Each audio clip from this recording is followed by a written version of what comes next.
ሰላም ሎማ አንት ካራሃቦት ፕሮዳክሽን ናይ ማይክሮፎን ናይ ድምፂ መቅድሒ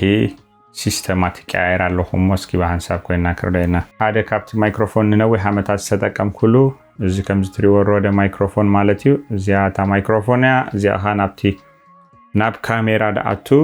ብገመድ ጌራ ናብ ካሜራ ኮኔክት ትገብርዋ ማለት እዩ አነ ግን ብገመድ በሆም ደኮነ ድጥቀም ናብ ዚያ ድምፂ ዝቀድሕ ማለት እዩ እዚያ ዙም F3 ትባሃል ማለት እዩ ናይዚያ ጽቦ ነገር እንታለው 32 ቢት ዝባሃል ድምጽ ያትቀድህ ማለት 32 ቢት ማለት ሰባት እንደህዳ አዊሎም ተተዛሪቦም ወይካ ተህቲሎም ተተዛሪቦም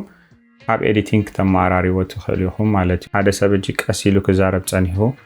አው እንደህሪሉ ወይንካ ድምጽ አዊሉ ዝተበላሽዎ ክመስለኩም ኸሊዩ አብዚያ ተቀዲህኩም ግን ዳህራ አብ ኤዲቲንግ ተማራሪዎ ተኸሉ ማለት እዩ መብዛሕቱ ሰብ ግን ዚያታ ማይክሮፎን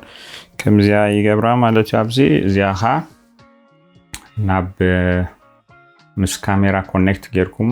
ትጥቀሙላ ብዙሕ ሰብሲ ቆም ትጥቀመላ ማለት እዩ ናይዚያ ብልጫ ግን አብዚያ ዳአቱ ድምፂ አይባላሽውኒ ማለት እዩ አብ ኤዲቲንግ ተማራሪዎ ተኸሊኹም አው ተይሉ ከተተህትዎ ተኸሊኹም ትሂቱን ተቀዲሆኻ አዋቢልኩም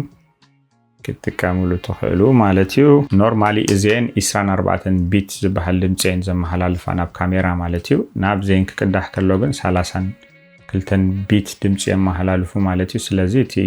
ካብ 24 ንላዕሊ ኣብ ካሜራ ከተማራሪ ወደ ተኸሉ ድምጽ በዜን ምስተቀድሁ ግን ከተማራሪ ወደ ተኸሉኹም ማለት እዩ ስለዚ እዚያ 32 ቢት ተቀድህ እዚያ ኮኔክት ዝገብራ ሓንቲ ገመድ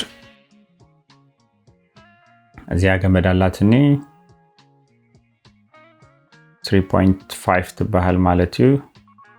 ቪሊንክ ዝባሃል እዩ ጽቡ አይነት ገመድ እዩ እዚያ ገመድ ጌረም እዚ ኮኔክት ዝገብሮ ማለት እዩ እዚያ ኮኔክት መግበር አለው እዚያ ኮኔክት ምስገበርኩዋ ለሐሬ በቃ እዚያ ሀጂ ታ ሪሲቨር ማለት እዩ እዚያ ሀጂ ታ ማይክሮፎንያ ድምጽ ካብዚያ በዚያ ተቀዲሁ ናብዚያ ኸይድ ማለት ዋየርለስ እዩ አብዚያ ኤዲት ገብር ከሎ ካብዚ ናብ ካሜራ ወስድ ማለት ናይዚ ጽቦ ነገር እንታዩ አይትስከፉን ይኹም ድምጽ ተበላሽኒ ኦ ከምዚ ኾይኑኒ ገለገለ ትብሎ ነገር ሐሳብ ብዙ ሄብልካን ማለት ካብዚያ ግን ናብ ካሜራ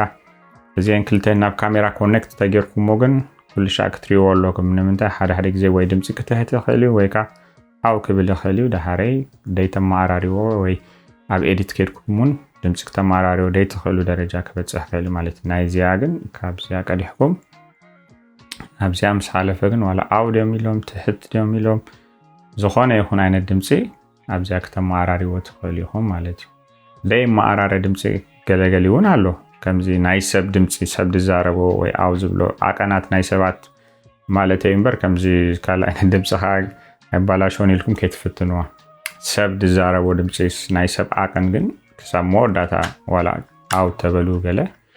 ያ ክትቀዳልኩም ተኸልያ ማለት እዩ ስለዚህ በከምዚ ጥቀም ማለት ሎማ አንተ ግን ክንዛረበሉ ዝደለኹ ግን ካለ ማይክሮፎን አላ ዳሃሬ ከሪእኩም ማለት እዩ በጣም ደስ በለትኒ በጣም ንእሽተያ ማለት እዩ ከምዛ ትሪዋ ደለኹም ዛ ማይክሮፎን እዚያውን ንእሽተያ ግን ማግኔቲክ ያ ናይዚያ ማይክሮፎን ሽግራ እንታይ ሰብ ሰህብ ተቢሏታ ማግኔት ሃዳደ ግዜ ተወደእ ተጠፍእ ማለት እዩ እዚያ ግን ናይ ገዛር ሳመት ሓዝ ስለዘለዋ ከምዚያ ጌረ ከምዚያ የቷኔራ ማለት ናይዚያ ግን ረይዋ ዚያ ንእሽተይ ዚያ አባይ ስለዚ ሞር ታን ንእሽተይ ግን ከምዚ ጽፍፍ ዘበለጥ ጽበት አይነት ማለት እዩ ካለይቲ መቅድሂተይ ካ እዚያኻ DJI ያ DJI እዚያ ኢንተርናሊ ውሽጣዊ መቅድሂ ደለዋ ማለት እዩ ድምጽ ክትቀድሁ ከለኹም ናብ ካሜራ ኮኔክት አይትገብርዎን ይኹም እዚ ዳይሬክትሊ አብዚ ውሽጢ ይኹም ትቀድህዎ ማለት እዩ ዳህሬ USB-C ጌርኩም ናብ ኮምፒውተር አውጽኹም ይኹም ድምጽ ትወስድዎ ማለት እዩ አገለ ሓደ ግዜ ሰባት ባላ ጌሮም ክዛረቡ ወይ ዝኾነ ነገር ክገብሩ ከሎ እዚያ ቦታ ስነላ ወይካ ካብቲ አብ ክዳኖምሲ ገጃፍ ኮይና ትስማዓኒ ክሪኣ ከለኹሲ ድምጻ ጽሩይ ኩሉ ነገር እንዳፈተኹ ግን ብዙሕ ክስታይ ትገብረን ነራ ማለት እዩ እዚያ ኻ ሰባት ከ ሐሰብካዮ ተስዮም ክዛረቡ ወይ ዝኾነ ነገር ክገብሩ ተኾይኖም ገመድ አለካ ናብ ካሜራ መታ አለካ ባኸላ ወሊኻ ክዳኖም ትገብረሎም ድሕሪው አብዚ ውሽጢ ቅዳሕ ናብ ካሜራ ስጊርካ ኤዲት ክትገብር ከለሃ ትጥቀመሉ ማለት እዩ ስለዚህ በጣም ኢዚ ሲምፕል አውሽቲ ትቀድህ ማለት እዩ ግን ኩለን ከምዚ ኣብቲ ክዳን ክርኤን ከለኹ ጀስት በቃ ንእሽተይ ነገር ስለዝደለኹ እምበር ካልእ ነገር ክስታይ የብለን ጽቡቕ እንድቀድሃ ብጣዕሚ ሰባት እውን ንኣኹም ሪኮመንድ ገብረኩም ዝደሊ ዝኾነ ካሜራማን ዝኾነ ቪድዮ ድቀድሕ ሰብሲ እዚአን ክልቴን እንተሃልይዎ ጽቡቕ ኮይኑ ይስማዓኒ ማለት ንምንታይ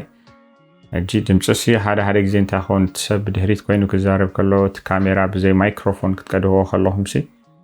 ኦልሬዲ ኣብ መንጎ ዘሎ ጫው ዝተፈላለየ ዓይነት ድምፅሲ ኦልሬዲ ይቅዳሕ ኣሎ ማለት እዚኣ ግን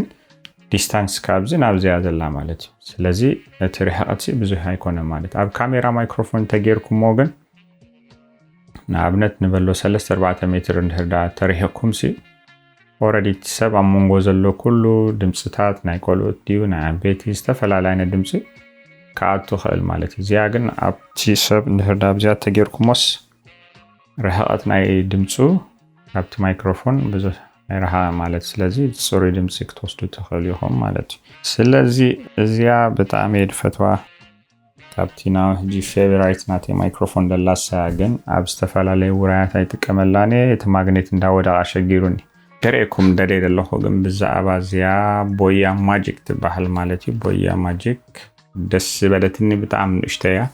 እዚኣ ከምቲ ዝበልኩኹም ማግኔት ኣለዋ እቲ ማግኔት ተወዲቑ ማይክሮፎን ወዲቑ ማለት እዩ ክስበር ክእል ክባላሾ ክእል ካብቲ ብዙሕ ኮመንትታት ዝረኣኽዎ ዝሰማኽዎ ብጣዕሚ ክሳብ ሕጂ ፅቡቕ ንእሽተይ እያ ኣብ ደገ ኮንኩም ክትቀድህዎ ከለኹም ካት ጫው ኖይስ መኪና ጅናብ ናይ መኪና ናይ ዝተፈላለዩ ዓይነት ድምፂ ናይ ንፋስ ናይ ኣግራባት ክንቀሳቀስ ከሎ ድዩ ዋላ ኣብ ኣዳራሽ ከዓ ናይ ቆልዑት ክጎዩ ከሎ ሰብ እንድሕዳ ብዙሕ ዝዛረብ ተሎ ገለ ኩሉ ነገርቲ ኖይስ ማለት እዩ ብድሕሪት ዝስማዕ ድምፅታት ቀኒሳ ተዓጾ ማለት እዩ ኤአይ ዝኾነ ኖይስ ካንስሌሽን ኣለዋ ማለት እዩ ብሞባይልኩም እውን ክትቆፃፀርዎ ትኽእሉ ኢኹም ነቶም ብሞባይል ቪድዮ ትቀድሑ ሰባት ዙም ንትጥቀሙ ሰባት ብላፕቶፕ ድዩ ዝተፈላለዩ ዓይነት ንትሰርሑ ሰባት ከዓ ብጣዕሚ ኣገዳሲ ትፅበት ማይክሮፎን እያ ማለት እዩ ንምንታይ ኣብ ገዛኻ ናይ ፍሪጅ ድዩ ናይ ዝተፈላለዩ ዓይነት ድምፅታት እውን ክኣቱ ክእል እዩ በቲ ድሕ ዋው ከምዚ ትሪእዋ ዘለኹም ፅብቕቲ ቦርሳ ኣለዋ ትምስል ኣብ ውሽጢ ከዓ እስኪ እዚአን ቅልል ብዝበላ እዚ ከዓ ኢንስትራክሽን ገለ እዩ እዚኣ ከዓ ኢንሹራንስ ዋረንቲ ካርድ ገለ ኣለዋ ማለት እዩ መሊእኹም ሰዱላ ትኽእሉ ፅብቕቲ ቦርሳ ኣለዋ ዋው ፅብቕቲ ማይክሮፎን ረይዋ እዚኣታ ናይዚ ማይክሮፎን ፅቡቕ ነገሩ እንታይ ብዝተፈላለየ ዓይነት መገድታት ክትጥቀሙሉ ትኽእሉ ኢኹም 1-to-1 ኢንተርቪው ተለኩም ክትገብሩሉ ትኽእሉ ኢኹም ብሞባይል ንትቀድሑ ሰባት ወይ ኮምፒውተር ኦንላይን ዝተፈላለዩ ዓይነት መደባት ኦንላይን ተካይዱኻ ከምዛ ትሪእዋ ዘለኹም እዚኣ ንኮምፒውተር ወይ ከዓ ናይ USB-C ዝበሃሉ ሞባይላት ትጥቀሙ ማለት እዩ እዚኣ ከዓ ንኣይፎን ዩዘርስ ማለት እዩ ኣይፎን ትጥቀሙ ሰባት ንኣይፎን እያ እዚኣ እጂ ናብዛ ማይክሮፎን ክነግረኩም እዛ ማይክሮፎን እጂ ተደሊኹም ኣብ ደገ ክትጥቀሙ ከለኹም ዋው ክትፅበቕ የስ ከምዚኣ የርኩም እዚኣ ከም ማይክሮፎን ትጥቀሙላ ማለት እዩ ኣበላ ዋው እዚኣ ከዓ ንእሽተይ እዚኣ ከዓ ኣብ ካሜራ ብገመድ ጌርኩም ኮኔክትድ ትገብርዋ ሲስተም ማለት እዩ እዚኣ ከዓ ዴድካ ትበሃል ማለት እዩ ናይ ንፋስ መከላኸሊ ንደገ ተወጭኹም ሕጂ እታ ማይክሮፎን ከርእየኩም እየ ማለት እዩ ሕጂ ረእዋ እታ ማይክሮፎን ትምፅእ ኣላ ኣብዝላ ማለት እዩ ክልተ ማይክሮፎን ኣለዋ ኣብዚኣ ንኣሽቱ ተደሊኹም እፅዋ ኣቢልኩም ከምዚኣ ክትጥቀሙላ ትኽእሉ እንተደሊኹም ከዓ እዚኣ ረእዋ ዋው ረእዋ እዚኣ እንዴዳ ክትንእሰ ረእዋ እጂ ነዚኣ ሲ ረእዋ ክንድምንታይ ንእሽተይ ምዃና ረእዋ ክንድምንታይ ንእሽተይ ምዃና ማይክሮፎን ማግኔት ኣለዋ እንድዩ እዚኣ ትሪእዋ ዘለኹም እታ ንእሽተይ ማግኔት እያ እታ ማግኔት ኣብዚያ ትገብርዋ ማግኔት ግን ካብ ኩሉ እዚያ ፈተያ አይዋ እንደዚያ ትኾን ተመክ ቅድሚ ናብ ካሜራ ምፍታነይ ኮኔክት ምግባረይ ናብ ሞባይል ኮኔክት ክገብሮ ማለት ካብ ኩሉ ናይዚ ቦያ ማጂክ ደስ ብለካ ኮንትሮል በሞባይልኩም ክትገብሮ ተኸልኹም ነቲ ድምጽ ማለት እዩ ቼክ ክትገብሮ ተኸልኹም እንጂ በይንኹም ንትሰርሑ ሰባት ብፍላይሲ ዝተፈላለየ አፕ ክህልወኩም ከሎ ጽቡይ ታ በይንኹም እንዳሰርሕኩም ኣብ ሞባይል ኮንትሮል ትገብሮ ንምንታይ ብዙሕ ሰባት ኣብ ዘዋን ዝሲ ከምዚ በይንኻ ምስራሕሲ ከምዚ ከቢድ ገይሮም የምድሪው ኣነ ኻ በይነይ ድሰርሕ ቪድዮ በይነይ ሰርሕ ካሜራ ደረቕ በይነይ ስለ ድሰርሕ ሕጂ ዝተፈላለዩ አፕ ኣለኒ ዋላ ሕጂ ኔክስት ታይም ከሪእኩም እዛ ካሜራ እዚኣ በይና ኣብ ውሽጢ ሲስተም ክንቀሳቀስ ከሎስ ምስኡ ትራክ ፎሎ ትገብራ ማለት እዩ እሱ ሲስተም ክነግረኩም ኸለ ታ ካሜራ ሶኒ A7C2 ያ ትበሃል ጽቡቅ ኮሞክስ ታለዋ ማለት ኢንተርናሊ አውቶ ፍሬሚንግ ይበሃል ማለት ሰብ ክንቀሳቀስ ከሎሲ አይትሽገሩን በይነሁም ንትሰርሑ ሰባትሲ ቅልል ዝበለ መገድታት ቴክኒካሊ ክትጥቀሙለኩም ማለት እዩ እጂ ከሪእኩም ደለኹ ከመይ ጌርካሲ በሞባይል ካ ኮንትሮል ከም ትገብሮ በሐሳብ ክንደና ማለት እዩ ታ አፕ ቦያ ሰንትራል ያትባል ታ አፕ ቦያ ሰንትራል ሹአው መስከፈትኩሞ ከምዚ ከመጸልኩም ማለት እዩ ዳህሬ እዚያ ምሰተኹማ ታ ናይ አፕል ማለት እዩ ኮኔክት ብላላ እዚያ ማይክሮፎን ክመልሳይና ቦታ ማለት እዩ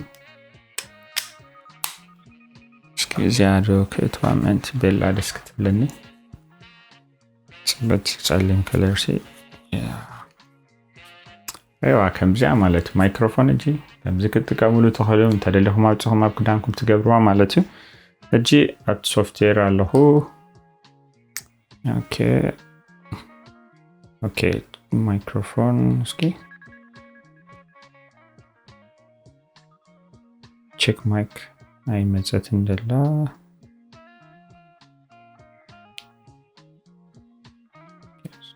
ወላ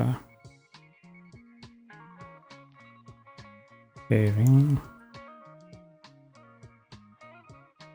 okay mic 1 okay መጽ ያላችሁ ማለት እዩ ዋው ጽቦ እንጂ እዚ ከምዝ ትሪ ወደለሁም NC ሌቭል ብላሎ ኖይስ ያይ ማለት እዩ ክልተ አይነት ኖይስ ካንሰሌሽን አሎ ሓደ ስትሮንግ ብላሎ ሓደ ዊክ ብላሎ ማለት ኮንፈርም ኦኬ ጽቦ ማይክሮፎን ዋው ካላይ ነገር ካ ሴፍቲ ትራክ ዝብላሎ ኣብዚ እሱን ታይ ዝገብሮ ነቲ ድምጽሲ ሓደ አው ብዝበለ ቀድሆነ ሓደ ኣተህታም ቢሉ ማለት እዩ ዳህሪያ ኣብ ኤዲቲንግ ኣይትሽገሩን ማለት እዩ ዳህሪያ ዛ አፕ ከሪእኩም ከመይ አይነት ምዃኑ ማለት እዩ ሪኮርዲንግ ሙድ ካ ሞኖ ኤንድ ስቴሪዮ ዝብላሎ ኣነ ብዙሕ ግዜ ሞኖ ምቅዳ ሄድፈቱ ሞኖ ኦኬ ግን ክልተ ሰባት እንተኾይኖም ካብ ስቴሪዮ ትቀድህዎ ማለት እዩ ሓደ ብጸጋም ሓደ ብየማን ዳህሪ ኤዲት ክትገብሩ ከለኹም ተማራሪ ሓደ ሰብ ተኾይና ኣነ ሕጂ በይነይ ክዛረብ ከለኹ ግን ብሞኖ ተቀድሄስ ዋልሃን ችግር የለን ከምታ አንተ ይድበልኩም ካነ ብዙሕ ግዜ ድምጽ ቀድህ ከለኹ ሕጂ ዋላውን አይ ቲንክ በዚያ ገይረ ኮኔክት ገይረ ድቀድህ ኮይኑ ድስማን ንምንታይ እዚኣ ሞር ንዝሓለፈ 6-7 ዓመታት ብጣዕሚ ናይ ድምጽ ገለ ኩሉሲ ጽቡቅ ስለ ዝኾነለይ በዚያ ጥቅም ማለት ስለዚ ናይዚያ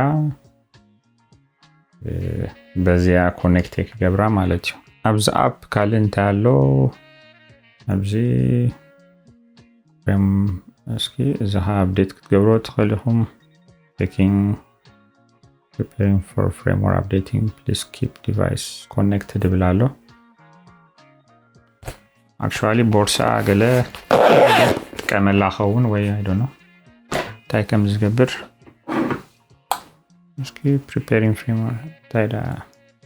ገና አፕዴት ትገብር አላ ማለት አፕዴት ምስገብረት አፕደገ ወጽ ናይ ደገ ንፋስ ዲ ናይ ደገ ድምጽሃ እንታይ አይነት ድምጽ የሪ ይኸውን ንምንታይ ውሽጥ ገዛ ብዙሕ ግዜ ዝገዛ ሕጂ ዘለኹ ብዙሕ ድምጽታት የለን ወይካ ኤክስትራ ኖይስ ማለት ከምዚ ጫውጫው ዝብል ገለ ድምጽ የለን ኩሉሲ ውሽጥ ገዛ ስለደኾንኩ ዋላ ፊኒስትራ አጽየ ማዕጾውን ተዓጽ ዘለዘለስ ብዙሕ ዝርብሽ ድምጽ ሳይትሰሞን ይኹም ኣብ ደገ ግን ናይ መኪና ወይ ናይ ዝተፈላልያ ዓይነት ድምጽታት ስለ ደህሉ ናይ ገረብ ናይ ረጋቢት ገለ እሱ ከመይ ገይሩ ይዓጾ ከመይ ገይሩ ወይ ሳይገብር ክሪየ ማለት እዩ ረዋት ዚያሲ በላምሽ ጽበቲ ንእሽተይ 6 ሰዓታት ቻርጅ ምስ ገበርኩሞ ባተሪስ ለሊ 6 ሰዓት ክሰርሕሉ ተኸሊኹም 5 ሰዓት እንተነውሃት ዝነውሃ መደባት ዘለኻ ናይ 1 ሰዓት ገለ እዩ ኣብ ደገ ወፂኻ ክፍትነዮ እሞ ዳሕሪኻ ንሪዮ ማለት እቲ ናይ ንፋስ ናይ ድምፂ ናይ ትራንስፖርቴሽን ናይ ባቡር እዚኣ ከምቲ ዝበልኩኹም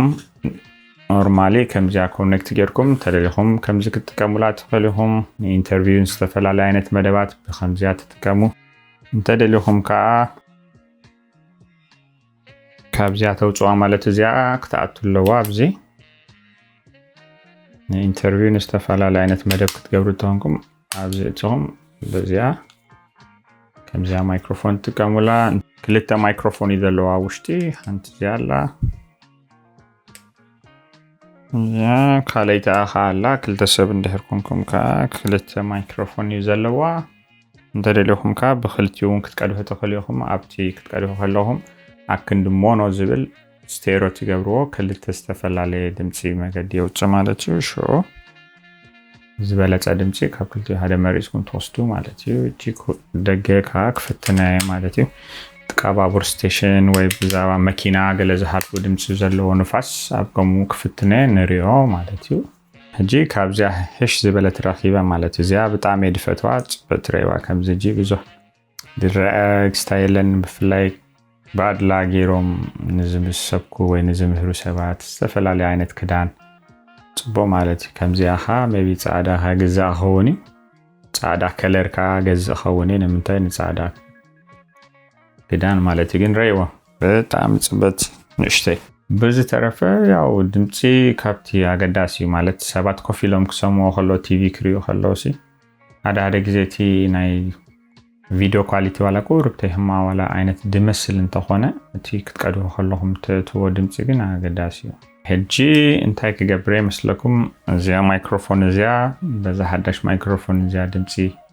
ክፍትና ክቀይራ ማለት እዩ ኣብ ውሽጢ ገዛን ናብ ደገን ክፍትና ኢና ማለት እዩ አንት ማይክሮፎን ክትጥቀመ የት ያለሁ እዚኣ ከትባየ ማለት እዩ እዚኣ ናይ ገዛ ርዕሳ ባትሪ ቻርጀር ገለለዋ ቻርጀር ኬዝ ኣለዋ ማለት ኩሉ ሻዳርጋ ናይ እዚኣ ካብቲ ድፈቶ ሓደ ነገር ዝውን ብጣዕሚ ፅቡቅ ስታይ ኣብ ከለኹም ትእትዋ ኦኬ ሕጂ ቀይረ ኣለኹ ማለት እዩ ማይክሮፎን ተሓዳሽ ማለት እዩ ቦያ ማይክ ሕጂ ናይ እዚኣ ኣዋህላ ቅፅለልኩም ማለት እዩ እዚ ሰሙን ገለ ሓደ ግዜ ፀንሕ እዚኣ ኻ ናታ ዲሴምበር ሲቨራ እዚኣውን ሪቻርጀብል ቻርጀር ተኾነ ኣብ ዚኣትወን ሓደ ግዜ ዳርጋ ሰሙን ወርሒ ገለ ቻርጅ ከገበርኮ በቃ ከምዚኣ ጥራሕ ትቀኒ ማለት እዩ ኣብ ዝኾነ ሰዓታት ኣውፃ ኣቢለ ቀደ ሕጂ ክተውፅዋ ዋላ ከለሃስ ኦልሬዲ ኦን ይዘኾም ማለት እዩ ከምተን ካልኦት ንኣብነት እዚኣ ኦን ክውላዕ ተኾይነስ ክትዋ ኣለኒ ማለት ገለ ሰከንድታት እዚኣ ግን ነዚኣ ማፆ ከፊትካያ ኦልሬዲ ተወሊዓ ኣላ ማለት እዩ the same thing ናይ እዚኣ እውን ናይ እዚኣ DJI ማለት ናይ እዚኣ ኣባይ DJI ትጥቀመላ እዚኣ እንድሕርዳ ትተኸፊታ ኣባ ኸላ ተወሊዓ ማለት እዩ ስለዚ ብዙሕ ግዜ ኣይትወስደኒ ግን ካብ ኩለን ክሳብ ጂ ፋቤራይት ናተይ ብጣዕሚ ደስ ትብለኒ ማይክሮፎን ግን እዚኣ ኩልሽ I don't know ኣብ ዝኾነ ውራይ ከይድ ከለኹ እዚኣ ትረስት ኣለኒ ወዲቓ ኣይትጉዳእ ገሊኡ ፅቡቅ ከሎ ሴንሲቲቭ እዚኣ ማይክሮፎን እስኪ ያ ገሊኡ ኢንሻአላህ ሓደ ግዜ ክወድቀና ከሎስ እዚኣ ግን ብዙሕ ግዜ ወዲቃ ኣላ ወል ሓንቲ ክሳብ ጅስ ፅቡቅ ትሰርሕ ማለት እዩ ካልኣይ ነገር ካ እዚኣውን ስለዚ ትጥቀመላ ግን ኣብ ዝኾነ ቦታ ከይድ ከለኹ እዚኣ ኣብ ቦርሳ ይማላ ማለት ኣብ ዝኾነ ቻርጅ ገይረ ኣብ ቦርሳ ኣላ ማለት ካብ ቦርሳ ደይፈልየን ንብረት ዘኔን ክልቴን ማለት እዩ ትካለውን ትጥቀመሉ ኣብ ከመይ ዓይነት ቦታ ከይድ እንታይ ዓይነት እዩ ቦታ ምስ ፈለጥኩ ተንደልያን ንብረት ሒዘ ከይድ ማለት እዩ ሕጂ እዛ ሓዳሽ ማይክሮፎን ቦያ ትጥቀም ዘለኹ ሕጂ እዚኣ እዚ ዊንድ ኖይዝ ካንስሌሽን ገለ ኣብዚ ብዙሕ ጫውጫው ስለዘለ ወይ ዝተፈለየ ድምፂ ስለዘለ ፅሩይ ይወፅእ ደሎ ማለት ኣብ ደገ ግን ክፍትና ግን ሕጂ ተሓዳሽ ሲስተም እስኪ ክፍትናታ ናይ ድምፂ ካንስል መግበሪትካ ኦኬ ሕጂ እቲ ናይ ድምፂ ካንስል ማለት እቲ ባክግራውንድ ኖይዝ ዝበሃል ማለት ብድሕሪ ዳኣቱ ድምፅታት ዘየድሊ ሕጂ ካንስል ገይረ ኣለኹ ማለት እዩ ግን ኣብዚ I don't know ከመይ ክንፈልጣ ይንኽእልና ደገ ክወፅእ እሞ እስኪ ቼክ ንግበሩ ንፋስ ሰሞሎ ዋው እስኪ ከጥፋየ እሞ ንፋስ እጂ ዛን ንእሽተይ ማይክሮፎን ተጠቂመ ዘለኹ ኣባ ከለኹ ከዓ ናብታ ሓንቲ ቀይረ ኣብታ ሓንቲ ከዓ ከመይ ከም ዝኸውን ክሪኣ እሞ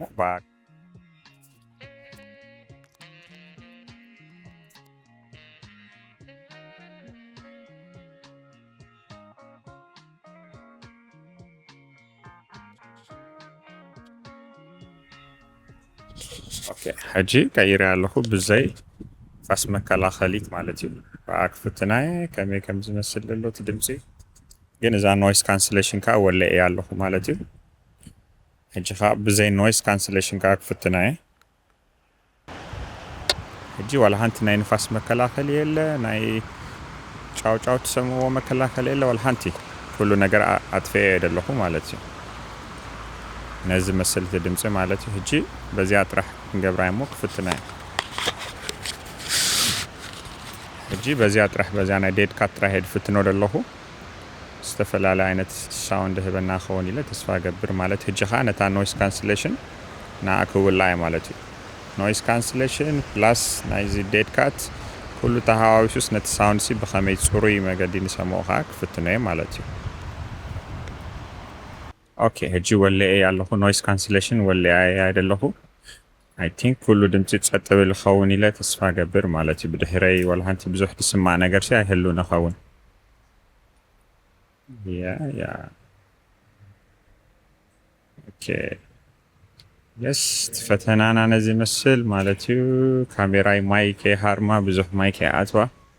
ሴፍ ኮንትሮል ዝብል ኣለዎ ኣብታ ኣፕ ወለዮ ስለደለኹ እቲ ድምፂ ኣውት ኢሉውን ክቋፃፀሮስ ይኽእል እዩ ማለት እዩ ኦኬ ሕጂ ዝተፈላለዩ ዓይነት ድፍትኖ ደለኹ እቲ ድምፂ ከመይ ከም ዝኾነ ክፈልጦ ኢለ ማለት እዩ يرمكم أبزي عدس زبل ما قلت له ما قلت له نايم وداتا فتنا جي مكينة بدهري تحالف على نزتفل على عينة بدبات تقبرو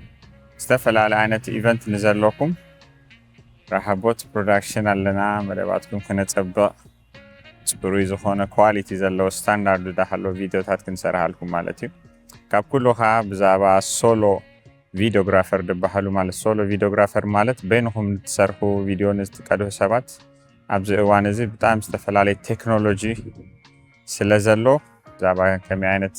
ካሜራ ከመይ ዓይነት ጊምብል በነክሰር ከለኹ ቴክኖሎጂ ስለዝሕግዘኒ ነቲ ስራሕ የቀልለለይ ማለት እዩ ኣብዚ ሪላክስ ገይረ ኮፍ ኢለ ከዓ ቁርጥ ኢንጆይ ክገብር ኣብዚ ዳካፍ ገለ ተዝህሉ በጣም ደስ መለኒ ነይሩ ንምንታይ ከምዚ ትሪኦ ደለኹ ንፋስ ደስ ዝብል ንፋስ ዘሎ ደስ ዝብል ኣትሞስፌር ኣሎ ሙሉ መዓልቲ ኣብዚያ ኮፍ ኢለ ተዝዛረብ ደስ ምበለኒ ነይሩ ማይክሮፎን ይፍትና ኣለኹ ኣብ መወዳእታ ክብለኩም ዝደሊ ከዓ ነቲ ትጥቀምሉ መሳርሕታት ብግቡእ ምፍላጥ ከዓ ፅቡቅ እዩ ማለት እዩ ንምንታይ ነቲ ስራሕኩም የቀልለልኩም ማለት እዩ ቀሊል ዝኾነ ስራሕ ትሰርሑ ውፅኢት ናይቲ ኳሊቲ ናይቲ ንብረት ናይ ካሜራ ዲና ማይክሮፎን ዝተፈላለዩ ጊምብል ንኣብነት ሓደ በይንኻ ኮንካ ሰለስተ ካሜራስ ከመይ ጌርካ ትቆፃፀር ዝተፈላለዩ ዓይነት መደባት ክሰርሕ እሞ ካለ ሓሳብ ተለኩም ከዓ ናይካ ሼር ግበሩኒ በሓሳብ ክንዓቢ ንኽእለሉ መገድታት ከዓ ነዳሉ ማለት ቻው ቻው